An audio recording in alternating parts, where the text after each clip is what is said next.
Ahora como Madame Butterfly, que como veis ahí hemos tenido un alcance de 513.000 personas que se han conectado para ver la ópera.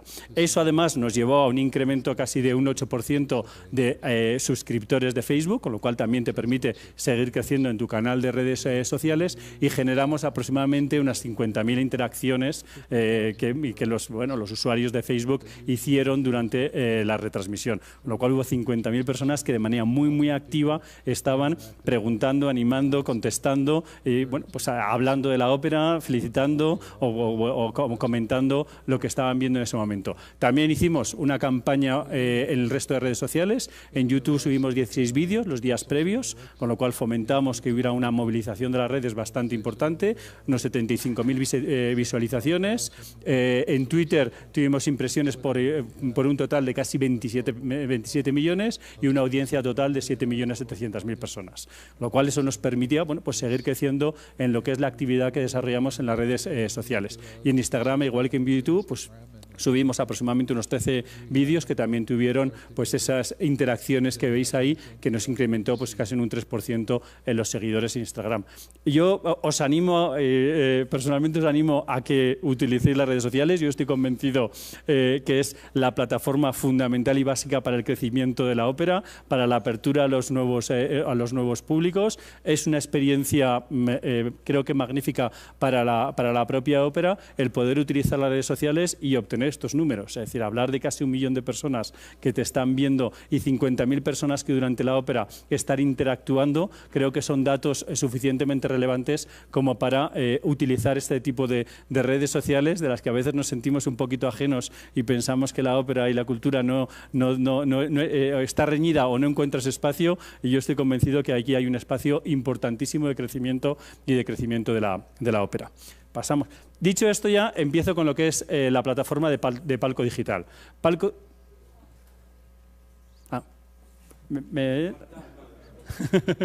Bueno, Palco Digital, como os decía, es una plataforma de desarrollo de contenidos audiovisuales del Teatro Real. Actualmente hay 3 grandes plataformas de pago. Una está en la Ópera de Viena, está en el Metropolitan y la otra es en la del Teatro Real. Hay otras plataformas de carácter gratuito, está la de Opera Vision, pero que son principalmente plataformas gratuitas. Esto está diseñado para ser una plataforma de contenidos de pago. Como os decía, es de pago, pero permite que en determinadas ocasiones podamos hacer streaming y hagamos publicaciones de carácter gratuito.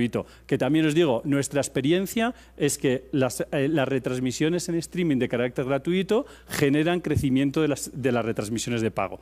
Es decir, la retransmisión en streaming te permite una mayor captación de gente que se incorpora a ver la ópera y que luego se suman y que contratan la plataforma de pago. Con lo cual es un elemento de gancho interesante para crecer en el número de usuarios de la plataforma.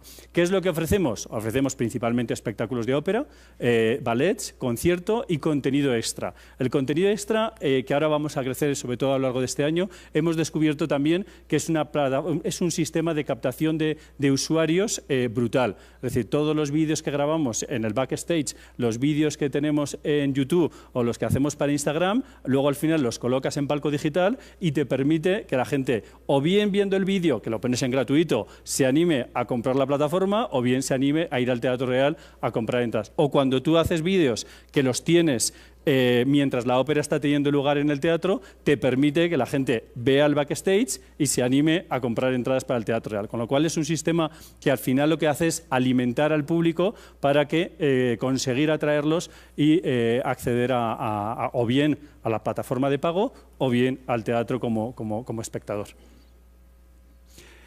¿Cuáles son nuestros objetivos? Al final el objetivo del Palco Digital es sin duda atraer nuevos públicos. Hay público principalmente que no vive en Madrid, es decir, hay públicos en otros sitios y por lo tanto atraes un público ajeno que de otra manera no accedería al Teatro Real.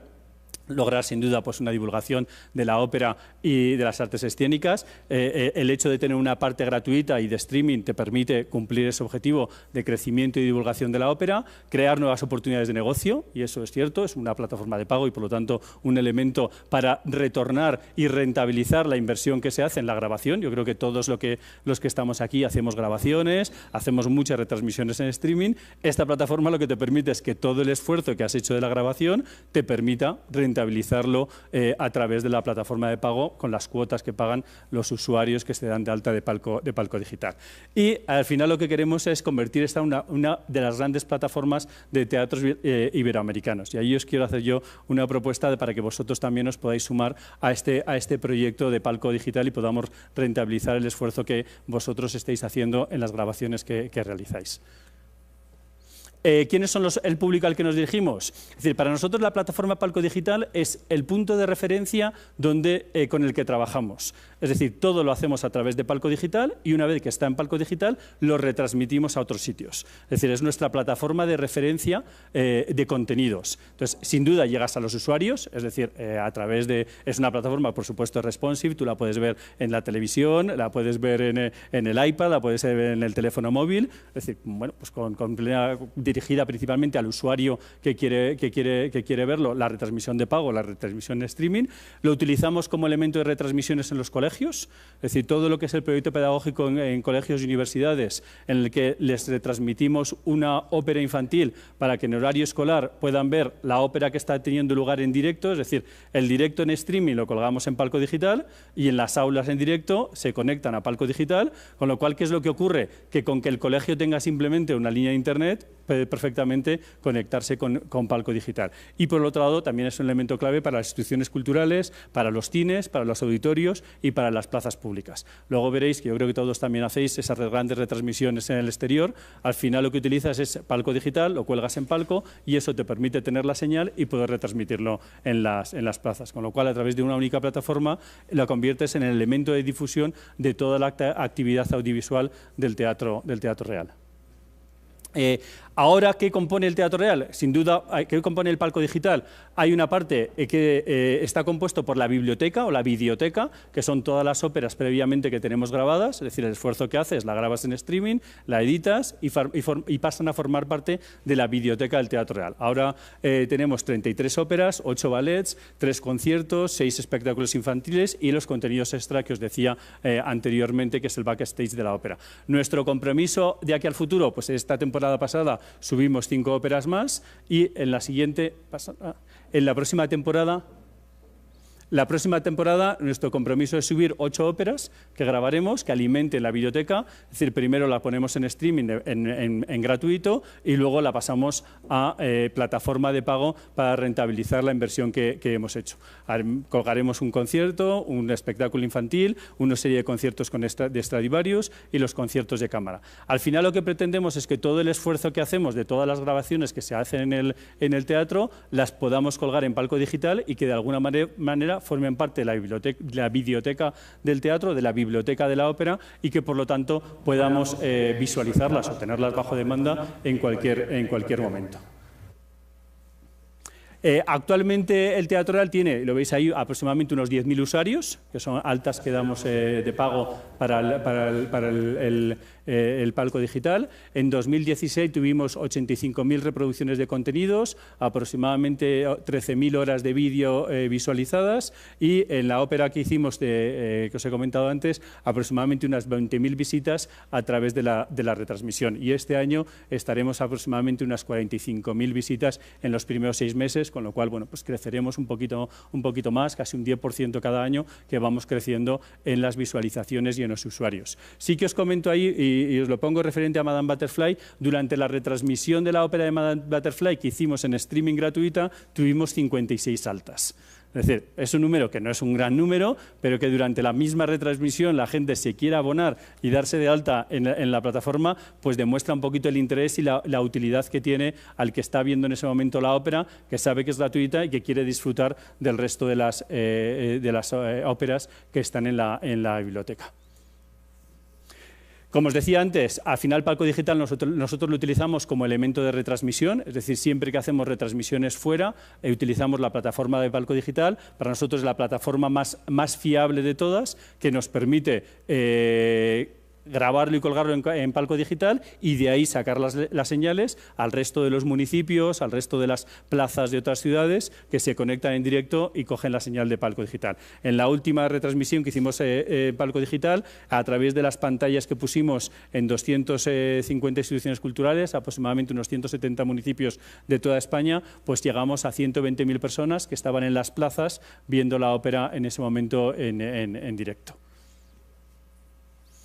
¿Qué ventajas tiene? Yo os voy a contar aquí las ventajas que el Teatro Real ve desde el punto de vista tecnológico, desde el punto de vista del usuario y desde el punto de vista del gestor de los teatros. Por un lado, desde el punto de vista tecnológico, es una plataforma diseñada, moderna, tiene 5 años de vida, por así decirlo, tiene una inversión aproximadamente de 5 millones de euros. Tecnológicamente es una tecnología muy avanzada para su puesta en marcha. Permite las grabaciones y las producciones en 4K. Ya el año pasado subimos la ópera Parsifal con tecnología 4K. Por supuesto, sonido digital directamente. Tiene un sistema automático de adaptación en virtud de la velocidad y la capacidad de la línea, con lo cual te garantiza que no se va a caer la línea. Y de repente, es decir, es verdad que hay usuarios que tienen mejor o peor línea de Internet. Tiene un sistema que se adapta a la capacidad y a la velocidad de la línea. Y como os decía antes, es el sistema que nos permite pues, la emisión en streaming, la emisión en Facebook, la emisión a colegios, a plazas o a cualquier otro sitio, ¿no? Con lo cual, como os decía, es el punto de referencia para todo el proyecto digital del teatro. Las ventajas de usuario, por supuesto, es un sistema responsivo, es decir, que se adapta a cualquier tipo de aparato tecnológico, utiliza la plataforma de HTML5 o el sistema Flash para los sistemas más antiguos, con lo cual aquel que tenga un usuario de un sistema más que no está modernizado también se adapta a ese sistema y permite que lo visualicen en Flash si fuera necesario. Es compatible con la mayoría de los navegadores. Ahora estamos haciendo una inversión que creo que pondremos en marcha dentro de 3-4 meses, de casi 400.000 euros, para mejorar la navegabilidad de la web y para mejorar el diseño. Y estamos rediseñando todo lo que es el esquema actual de Palco Digital, porque tras 5 años, bueno, pues también hay que cambiar la imagen, mejorar la navegabilidad, que sea más intuitivo, etcétera. Y estamos en ese proyecto que queremos poner en marcha antes de final de año. Ya lo tenemos contratado y trabajando y lo tendremos antes de final de año. Tenemos las óperas subtituladas en español y en cualquier otro idioma, es decir, hemos hecho retransmisiones en chino y las hemos hecho a través de Palco en chino, con lo cual permite esas posibilidades de retransmitir en diferentes idiomas y permite una diversidad de abonos. Es decir, al final lo que buscas en una plataforma de pago es obtener una serie de ingresos. Tienes el abono individual, es decir, hay gente que paga por simplemente ver una ópera, es decir, tú tienes la videoteca, ven la ópera que quieren ver y pagan una cuota de 4,99 por ver una ópera de manera individual, o bien puedes hacer una suscripción de carácter semestral o una suscripción de carácter anual. Es cierto que aquí juega muchísimo la política de marketing, es decir, muchas veces les das un mes gratuito y entonces luego se enganchan, cuando haces las retransmisiones pues abres Palco Digital de manera gratuita y entonces la gente le haces un descuento y entonces se suman y se suscriben a Palco. Es decir, un buen diseño de políticas de marketing al final lo que te permite es incrementar el número de usuarios de la plataforma de Palco Digital. Y luego recientemente llegamos a un acuerdo con Samsung, en el que todas las televisiones en España de Samsung, las Smart TV, tienen directamente el icono de Palco Digital directamente grabado en la televisión. Es decir, igual que está Netflix o HBO o cualquier otra plataforma, te permite tenerlo ya descargado. Samsung de serie lo pone en todas las televisiones y directamente, bueno, pues para nosotros también es una campaña de comunicación brutal, es una campaña de conocimiento y difusión y luego es una facilidad al usuario que quiere ver la ópera en televisión, que directamente lo tiene descargado en su Smart TV de Samsung. Y luego os diría las ventajas que tiene para el gestor. Es un sistema diseñado para que además de los ingresos que podamos obtener a través de los suscriptores, podamos obtener patrocinios del website, es decir, el patrocinio de Palco Digital. Tenemos un patrocinador, que en nuestro caso es Endesa, que patrocina todo de Palco Digital, y luego tenemos patrocinadores de las óperas. Es decir, te permite que cada una de las óperas que tú estás haciendo la retransmisión audiovisual, buscar un patrocinador para esa retransmisión. Y al mismo tiempo te permite insertar publicidad. Es decir, cuando tú tú que hagas la ópera y hagas la conexión, o bien al inicio, o bien al final, o bien si hay un entreacto porque es un streaming, te permite meter publicidad y por lo tanto también tener unos ingresos por parte de publicidad. Con lo cual, bueno, pues al final es un sistema que intentas recuperar esa inversión. Tiene un sistema detrás de CRM y de Big Data brutal, conectado con los sistemas de compra y con los sistemas de usuarios, de tal manera que puedes llegar, como todos los sistemas de Big Data, llegar a cruzar la información de quiénes son los usuarios de Palco Digital, si son abonados, si no son abonados, si compran entradas, si son abonados de ópera, si son abonados de ballet, si vienen con frecuencia, si no vienen con frecuencia, si van al restaurante, si no van, si han empezado comprando una ópera individual y han terminado comprando haciendo el abono semestral, si se han dado de baja y luego han vuelto a darse de alta. Al final, ese manejo de la información a través del CRM que tiene conectado al CRM del Teatro Real te permite cruzar la información del CRM, del Big Data, de los datos de los usuarios del Palco Digital con los usuarios del Palco de Teatro Real y saber los hábitos audiovisuales que tienen nuestros clientes o espectadores. Utiliza un sistema de segmentación, con lo cual nos permite saber en todo momento de dónde son los clientes, si son españoles, si son latinoamericanos, si son estadounidenses o si son canadienses, con lo cual sabemos exactamente dónde está nuestro cliente, porque claro, al ser una plataforma digital, el cliente, esos 10.000 usuarios que tenemos, hay usuarios de los lugares más diversos que se dan de alta o que se conectan o compran en alguna ocasión esa ópera. Es capaz de convivir, y yo creo que esto es interesantísimo, de hacer convivir, como os he dicho antes, la parte on demand y la parte gratuita. Es decir, que el mismo sistema, en principio, es una plataforma de pago, pero como os decía, el hecho de poder incorporar materiales gratuitos, por un lado, cumple la labor de difusión y, por otro lado, sin duda, cumple la labor de captación, es decir, de usuarios que luego al final terminan siendo compradores de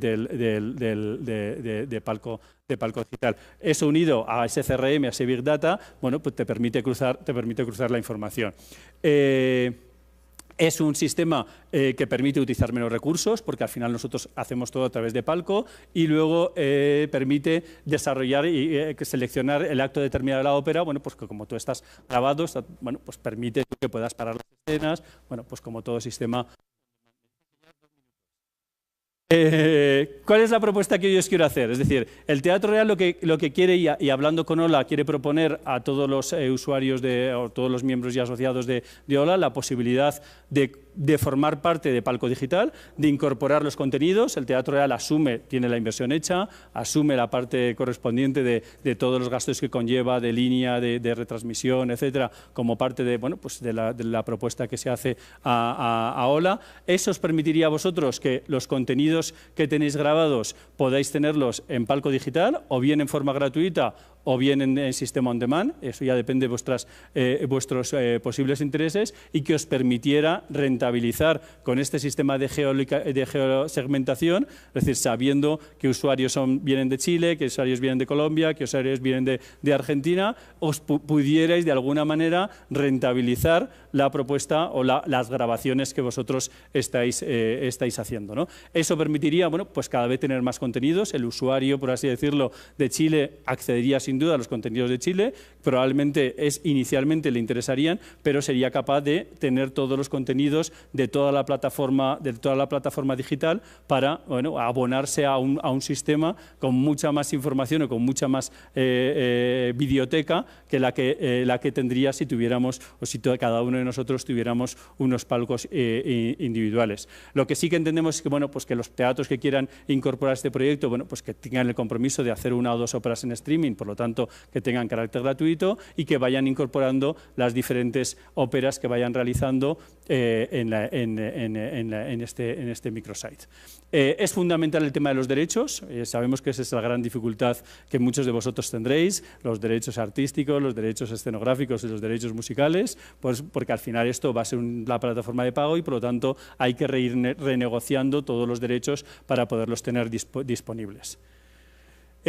Como os decía, y simplemente para concluir, al final lo que permite la plataforma de Palco Digital es que podáis rentabilizar todos la actividad audiovisual que vosotros estáis realizando, que al final podáis adheriros o el cliente pueda adherirse a un abono anual semestral, o un ticket individual o a un sistema en streaming, y por otro lado que tenga unas posibilidades de ingresos añadidos a través del patrocinio del microsite que cada teatro al final podría tener, de la ópera que esté disponible, y al mismo tiempo de todos los ingresos de publicidad que podáis gestionar vosotros.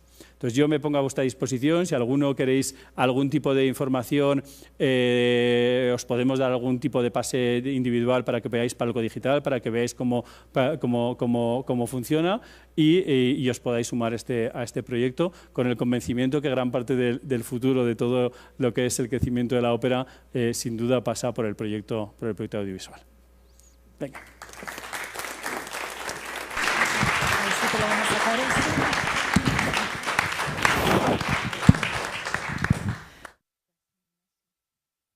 Pues al final vamos a tener ahí un momento para preguntas.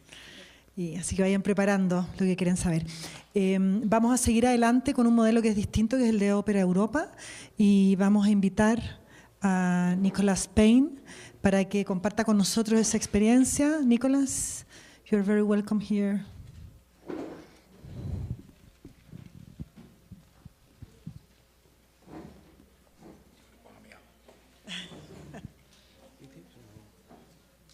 What do you prefer? Do you prefer this one, or I think it's better because your hands will be for you. Whatever you like.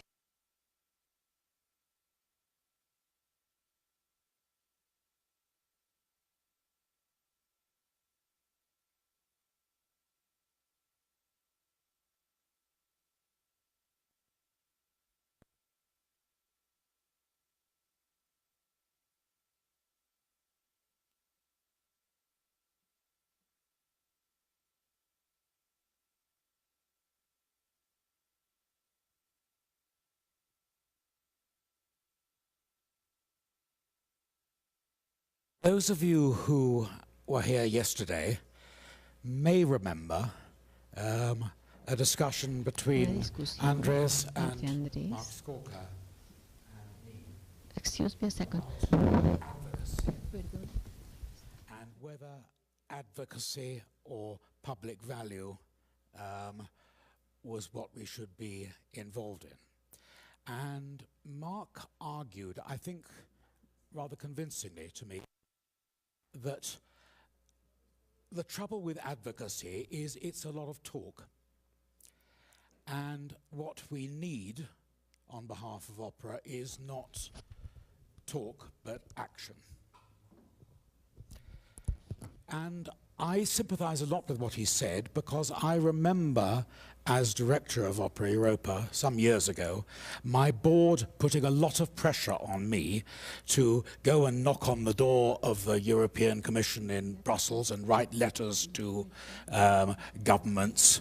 I even had one from Spain when there was a 30% cut in grant, and I had to write a letter to the Prime Minister of Spain saying how disgraceful this was.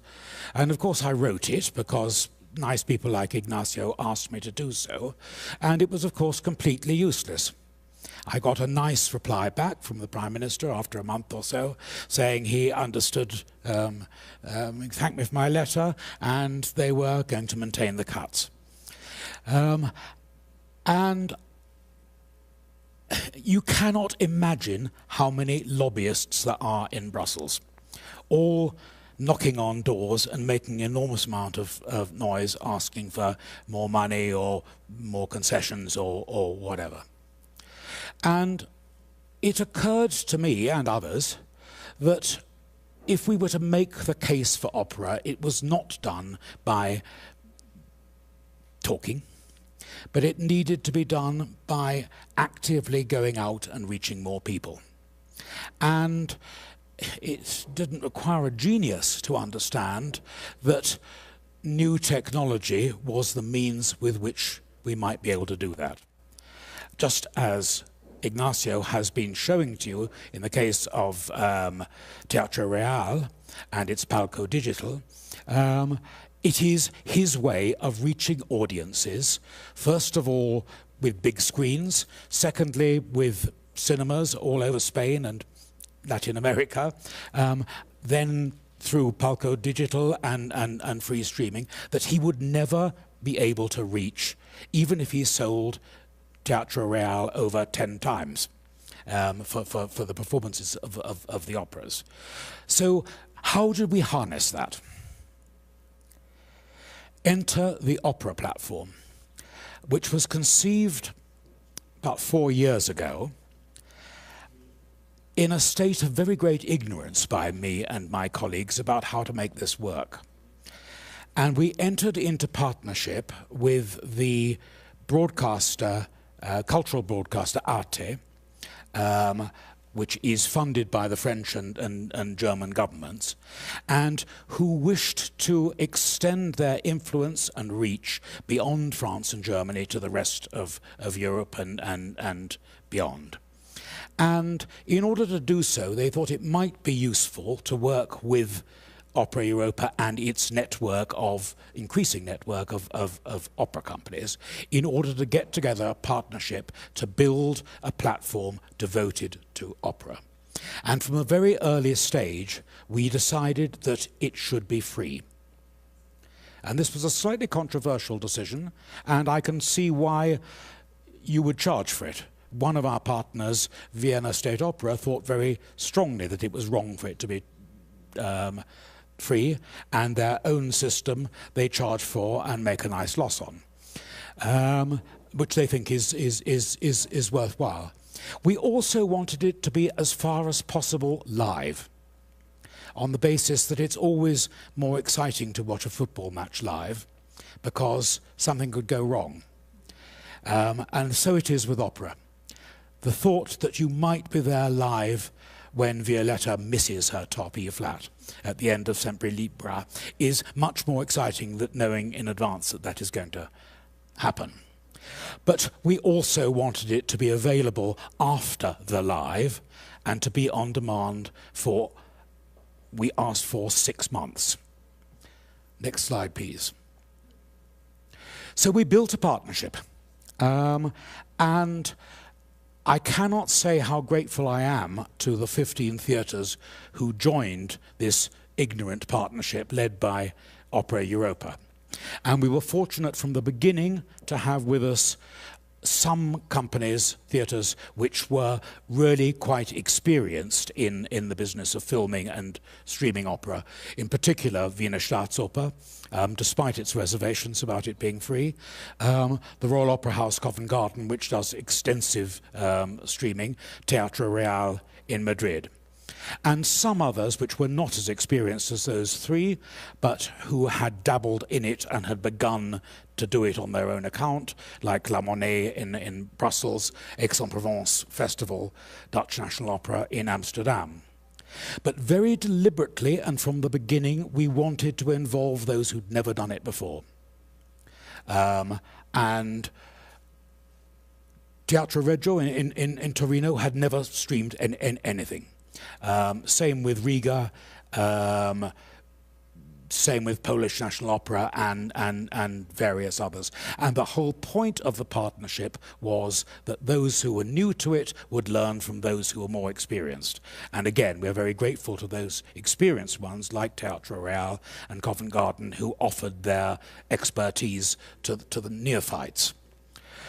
From the beginning, we wanted to present what we call a European opera season with broad content.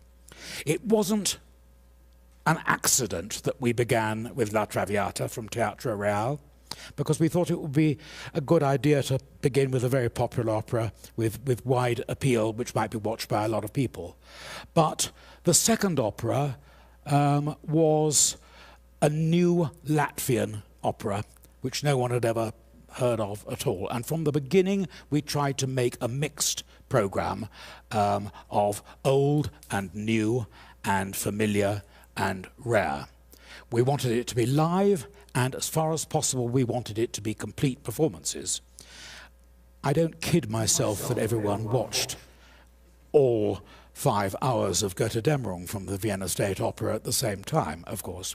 And one of the beauties of being able to watch it on screen is you can go out and pour yourself a drink or come back for the second act a bit later, or simply watch the little bit of it that you want or fast forward it.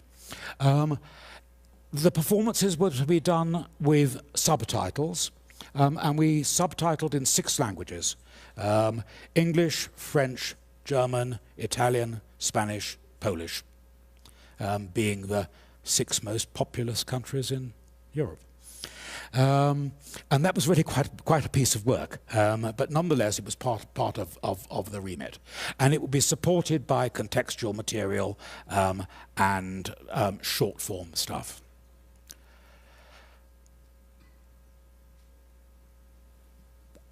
Part of the aim of the whole thing was that it would build the capacity of our members to stream opera.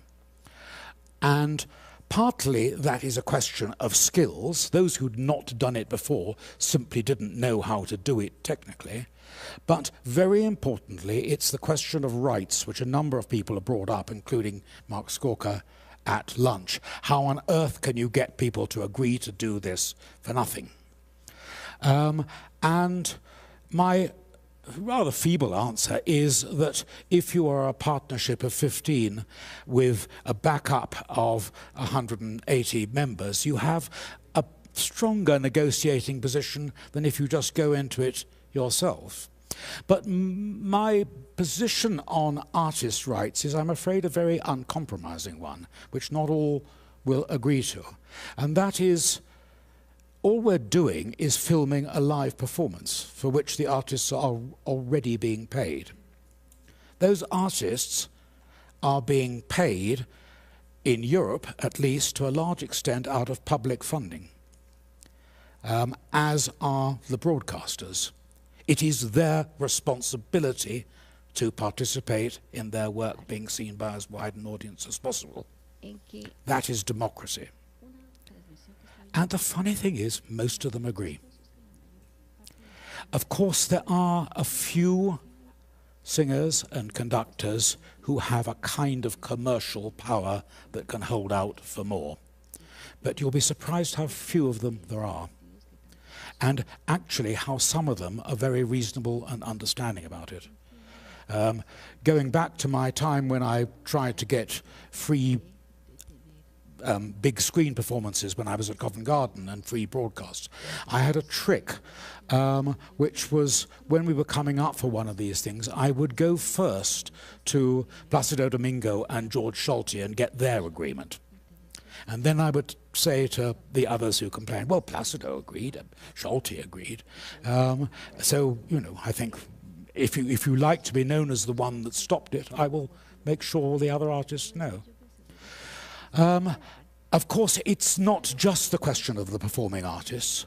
It is the question of the author rights, and the toughest negotiations we've had have been with publishers on behalf of composers, librettists, and so on.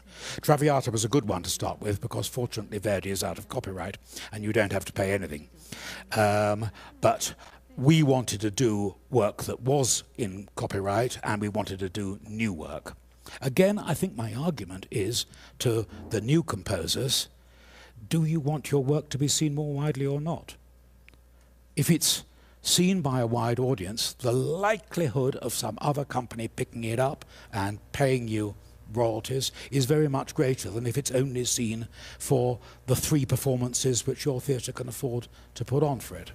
You're on dodgier ground with copyright material that has become popular. The works of Richard Strauss are particularly difficult, and you will notice in my future plans that we have a big Strauss festival coming up after 1919 when the copyright expires. But difficult pieces are Shostakovich, Pelléas, you know, various pieces. And there have been occasions, I must say, where we've failed to get the rights at what we agree are reasonable rates, and we've therefore pulled the suggested thing. I've also spent quite a lot of time with the main publishers, some of whom, as I'm sure you all know, are more reasonable than others. We've just done a new Finnish opera, and the publishers, Peters, have been incredibly helpful in making sure that it is seen more widely and asked a very reasonable sum of money. There are other examples where they've asked too much and we haven't done it. Next, please. All that is part of putting together the financial model. I remember, because I'm very old, the days when if you wanted to televise an opera, you had several enormous lorries came and parked outside your opera house and made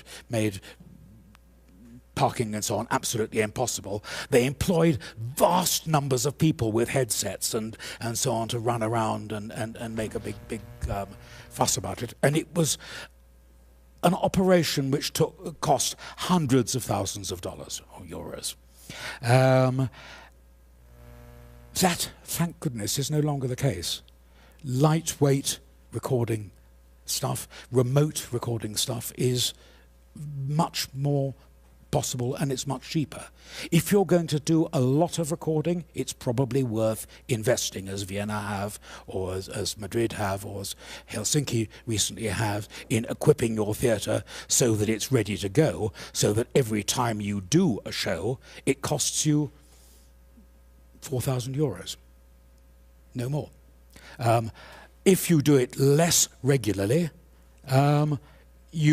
it's probably more sensible not to invest in a lot of equipment, which, let's face it, is going to be out of date in 2 years' time, or need replenishing, and to get in one of the incredibly expert firms that will whiz round Europe, or I'm sure South America, fixing it for you.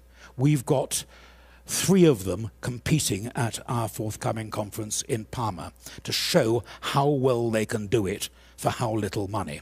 And indeed, one of them, in order to gazump the others, has actually offered to do live on the first night of our conference in Parma, a live recording of a performance.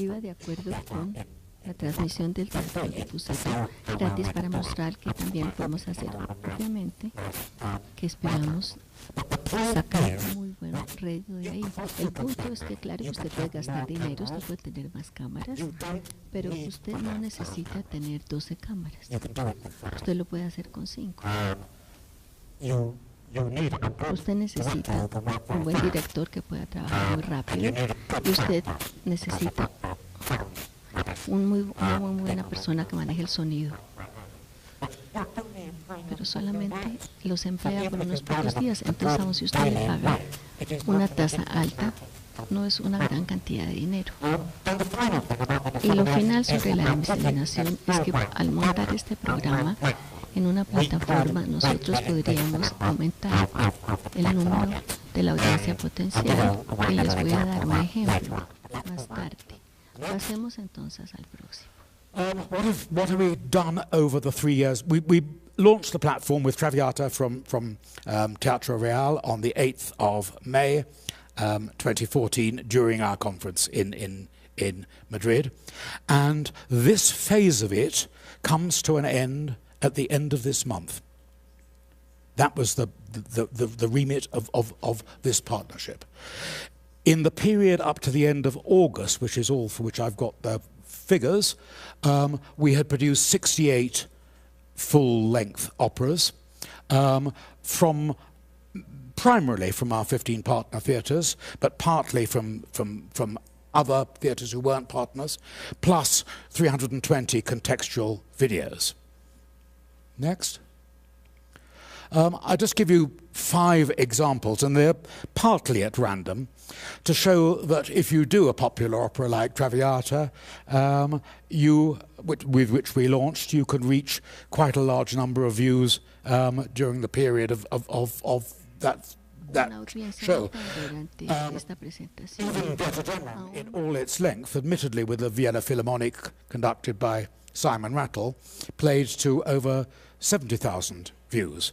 But more remarkable to me is that the same number watched a rare Moniuszko opera from Polish National Opera, which was their first ever stream. That went out live during our conference in Bucharest. And I remember sitting in the foyer thinking, this is not going to happen. It's going to be a complete disaster. And it sort of creaked into life, and it did happen. And it is inconceivable that by themselves Polish National Opera could have reached that number of people with Moniuszko's Haunted Manor. I also throw in the rare Latvian opera, Valentina, and Philip Bersman's Reigen, contemporary opera from Stuttgart. But I'm going to give you one other example, and that is Thomas Addis's Powder Her Face, which we took from Brussels. On their own streaming platform, their website, they had slightly under 1,000 views for it. On our platform, they had 35,000 views. So the fact that it is being promoted around Europe reaches inevitably more people. Next, please. I'm not sure how useful these are, but they're facts anyway. Our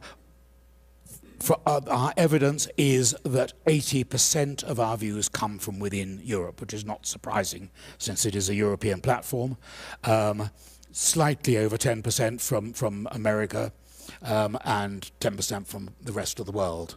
And I don't think you're particularly interested in the pie chart showing how many people watch it in the various countries. I think the only thing that's interesting about it is that it very broadly mirrors the populations of those countries, which shows that it has been more or less equally successful across the countries within the European Union. Next. I suppose the headline figure is that we've topped 3 million views before the end of the project. And by the end of this month, it'll be a little bit more than that. Interestingly to us, and I have to say quite disappointingly to me, more than 80% of those views have been of the full-length operas. And I think that, in one sense, that's marvellous. You know, you want people to watch full-length operas, but I think it probably means that it is appealing more to people who already love opera than reaching those who've never seen it before. It's had a surprisingly large viewing in Ukraine, and for them to be able to see Verdi from Italy or Madrid or whatever is something they couldn't conceivably do in their own country. But I think it's also because the additional material hasn't been of a consistently high quality, and also that our partner Arte, who hosted the platform, were completely uninterested in it. They were only interested in promoting the full-length stuff, which meant that when you went online, that's what you saw, unless you scrolled right down to the bottom. We hope to do better on that in future. Next, please. So, what was a funny experiment, which was going to expire at the end of this month, was such that we felt that it had to continue, or rather, it didn't matter what I felt, it mattered what our partners and what our members felt. And I said from the beginning that if we are to continue this, it's got to change. It was wonderful that we had as many as 15 theatre partners in the first instance, but I want to double that. And beyond that, I want it to the platform to be available to more theatres than simply the double number of 30 partners. Secondly, I want more content. And thirdly, I want better and more short-form content with a remit to reach a wider audience. Those are the stars which show where our new partners are, and I hope the next slide is going to show you who they are. Maybe not. Can't remember now.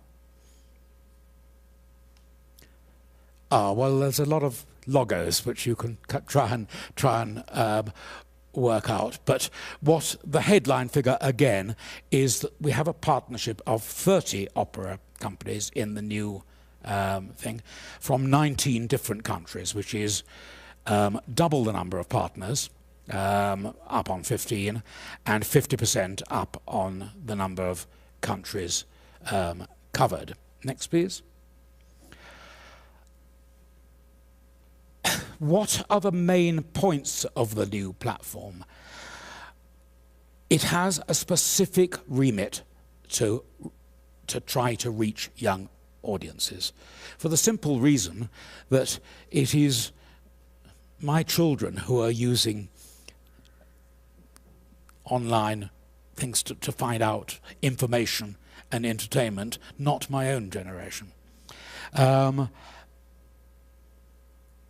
It was important to us as a European thing that it celebrated Europe's cultural heritage. This is not probably very interesting for the rest of you, but I will simply say that next year, 2018, has been designated by the EC as European Year of Cultural Heritage 2018. And since we were applying them for support for it, it seemed to me that it was not a bad idea that we celebrated this thing, quite apart from the fact that we were very happy to do so. And thirdly, that it should play a role in developing opera for the future. It's not enough simply to put a camera in front of Traviata so that people can see what a lovely opera Verdi wrote, but that it should work on new work and new ways of presenting work. And I think with that we will find ourselves, I know we will find ourselves in harness with leading creative figures, whether they're composers, librettists, directors, or curators. We've called it Opera Vision. That was the title we put forward to the European Union. And I'll come to the European Union in a moment. I've realised I've missed it out. But a very important element of this second version was that it was going to be independent.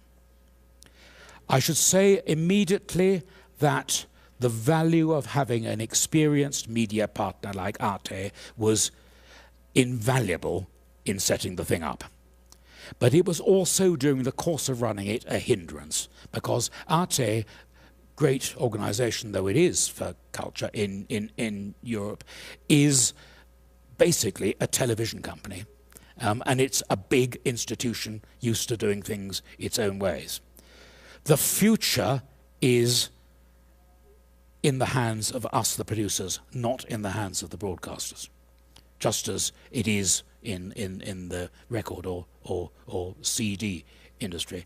And we, on behalf of our member companies, wanted to grab that future and make the platform what we wanted it to be in terms of content, in terms of audience reach, and all those things. Next, please. There are our partners, and I won't go through every one of them, merely to say that 60% of them are new to the project. 3 have withdrawn from it because they want to do their own things independently, and I'm not, although they were all good companies, I'm not unhappy to have the change, because I want it to be as widely available to our members as possible. And some of them, there's some great opera companies there, but some of them have very little experience in this field, and it is our job to share the expertise of the experienced ones so as to enable Poznan or Basel or Brno to take advantage of the new technology, which by themselves they simply could never have done. We can offer them expertise and advice and experience and ways of doing it economically, which they would not otherwise have had. It was quite a business getting the 30 together, and there were times when my friends told me that we would never make it and we'd have to compromise. And I have stuck out for having the 30. And if this project succeeds, in 2021 we will have 60. But more importantly than that, and this is a really important thing about what these partners do, and what the 15 original partners do, is to make a commitment. And the commitment is twofold. It's content, and in broad terms, it is one full-scale opera per year, rights cleared, plus suitable contextual material. So over a 3-year period, 3 full-length operas. And they put some money into our running of it. Not an enormous amount, but it is a financial commitment. The money we receive from the EC only goes towards part of the project, and it is a declining part. The initial grant towards the first project was for up to 50% of the costs, and it turned out to be a bit less than 50%, but each of the partners was able to claim roughly up to 50% of the costs. For the new project, it'll be about 25% of the costs, and it's important for the future sustainability that should decline. So it's quite a commitment on behalf of those 30 partners. That does not mean that we are unhappy to have other material, if it's good, on the platform from non-partners. But non-partners will not receive any EC money. You only receive EC money if you sign up. Next. What is new about it? Well, partly it is what I've already said, the more diverse partnership. And I'm hoping, in fact I know, because we're working very hard at the moment, as you can imagine, on the launch program. We launch, incidentally, on the 14th, no, my God, we launch on the 12th of October. So it's less than 3 weeks away. And quite a lot of the material, as you can imagine, is we're still negotiating over the rights of one of the launch operas. That's how it works, and in the end, it's a question of who blinks first. But it is very important to us that the content is more varied, and that the short form content, which will be more easily accessible to the newcomer, will be prominent and well done and easily available. I have a very wide, broad definition of what opera is. I think opera is virtually anything which is theatre with music, and any other kind of multimedia entertainment. I like to include dance. I certainly like to include operetta. I'll even have a go at musicals if I can get the rights. I think it is important we show that it is something which is very broad and not a narrow definition. And we want at least 2 live full-length operas per month, which is double what we've had before. We will have more than 2 operas introduced every month, but I want a couple of them to be live. What else is new?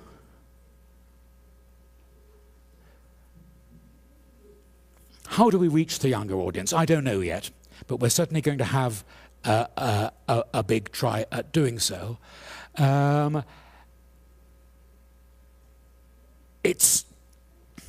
Well, maybe I'll come to it in the next slide. It is partly that we will be making strategic partnerships with those who are in the business of education in the broadest sense. We're working with, now let me get the words right, the Association of European Conservatoires, the European Network of Opera Academies, and other organizations whose job and expertise is actually direct contact with teachers and with students in tertiary education and so on. And we want to design material which is useful to them. So we will look at the curriculum and we will try to find interesting new ways. It might be cartoons, it might be animated stuff, but things which you can do on the internet, which you wouldn't be able to do in a 1,500-seater theatre. Actually, you did it, didn't you, with that fire opera for kids? But it is harder in a big theatre, and it's amazing how quickly and cleverly you can do something on the internet. Let's keep going.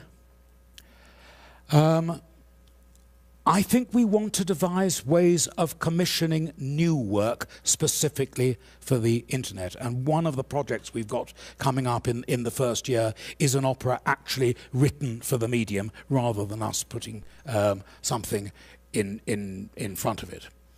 I've talked about the partnerships with education platforms under the previous tab, so let's zoom up.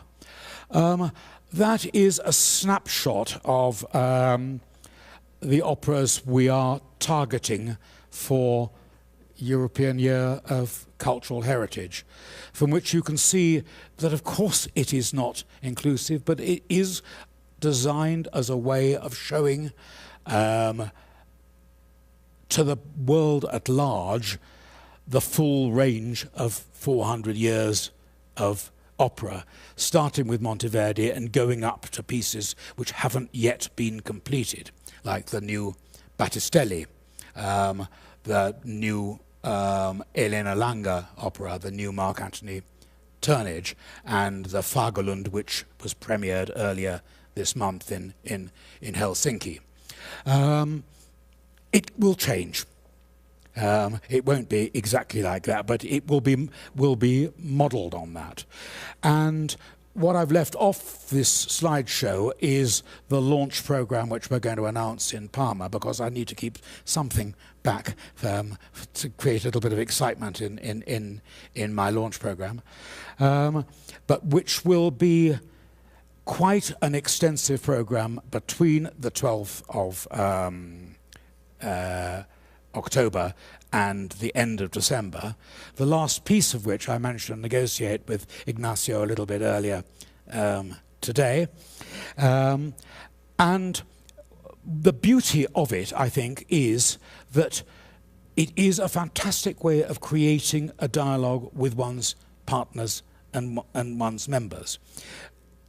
I went to Teatro Real and asked for something out of the spring program, and they told me I couldn't have it. It's a very interesting production, and I'm sure they will show it themselves, but it's full of rights issues, and quite rightly they said this is not going to work, but what else can we talk about? So it's in a way a bit like putting together an opera season. You try to find a balance, you try and meet the strengths of this company and that company, and we've tried very hard to reflect the expertise of our member companies. Now that we've got Hungarian State Opera on board, and they haven't done anything yet, I'm not interested in their Turandot. I want to hear Erkel from them, something which is their area of expertise and which can add to the richness of what we're trying to do. So to go back to the beginning, I suppose it is our effort to do something which advocates opera in a way that belongs in the 21st century and has the potential to reach audiences which have not yet been reached. And it's a double thing, and I'm sure you all have the same problem when you program and do your marketing and so on, that on the one hand, you don't want to disenchant the traditional audience, those who committed to opera and love it. You want to broaden their experience and show them stuff that they would perhaps not otherwise have dared look at. But at the same time, and equally importantly, you do want to bring the choice of opera to a wider group of people. Young, old, from disadvantaged backgrounds, from rich people who can give you a lot of money towards it, you know, the whole of humanity. And living as we happily mostly do within democratic societies, I think that is nothing less than our duty. So, final slide. One more? Do you have? Yes. On the 12th of October, the operaplatform.eu will cease to exist, and those of you who log on to it will be transferred to the new URL, which I'm not permitted to reveal yet. There you go.